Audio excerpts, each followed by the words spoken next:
Tell us about your character and what resonated about her for you. I guess I was inspired by a woman with this kind of primal drive in a genre like this, and in a movie where this iconic character has kind of always taken charge of that. And I think that was appealing to me, and I definitely resonated with that. I mean, I feel like I think women in our society are just tired of being kind of betrayed as, you know, standing in the back and just having the guy do everything for us. And I think in this kind of circumstance where, you know, it's do or die, I think women would actually do really well. And there was something nice about, you know, exploring those human attributes in this world, being a girl. Can you talk about the dynamic between the relationship between Furiosa and Max? Do you feel that she was a female version of Max in a way? I think that they're similar in that they both had to survive in a very harsh world, and I think they both carry a tremendous amount of pain and a tremendous amount of anger and guilt, and also I think they both kind of represent in this movie this almost that they've almost come to a place of complete hopelessness, and yet there's just this one sliver of a chance left, and it's almost like you do it now or you're never going to do this again. And I think they both are warriors in that same kind of rogue manner, that they've done it on their own for so long.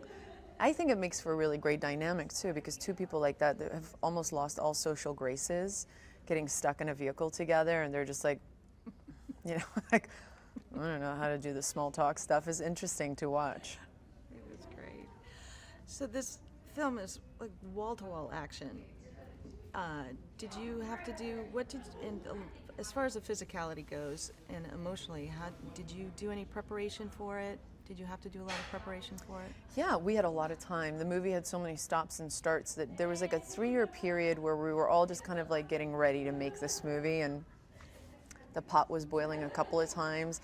And I think we all utilized that time as much as we could to physically be ready for it, because George was very honest in saying, look, I want you guys to really like embed yourself in this world and do a lot of it. And it was, you know, the mechanical arm really informed me that she would have to have a lot of upper body strength and just the fight sequences and things like that. So I knew that would be the hardest part for me. Just for girls, it's tough to like get that upper body strength. So I focused a lot of that before I went there, and then once we started shooting the movie, that was probably the hardest thing for me to maintain.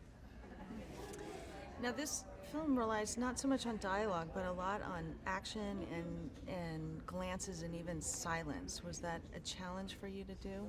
Yeah, no, definitely. I think we all, you know, I think actors especially, it's a nice crutch to fall on, the old dialogue.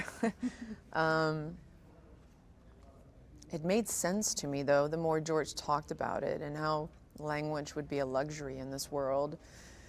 And because she's so rogue, that kind of conversation is never really to be had with anybody, because she's just living such an alone life. And then when the movie kind of, you know, this entire movie is happening at such a speed that there really isn't time to stop and talk about things. And when we do talk, it's really fast and really short. And it's like, we gotta go. We can't, like, there's no luxury here. Let's go. So I think we all understood it and we embraced it. And then doing it is a little different. It's a little challenging, you know. There are days, I think especially earlier on when we started on the film, it just didn't feel like it was gonna ever be enough. And then it became somewhat second nature, and it became so authentic to the world that we all thrived in it.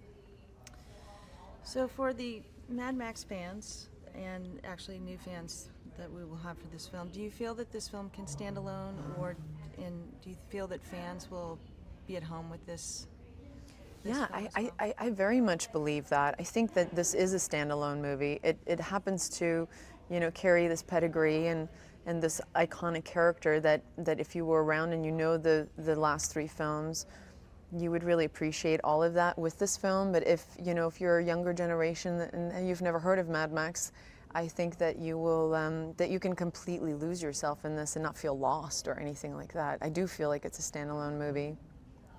Well, that was great.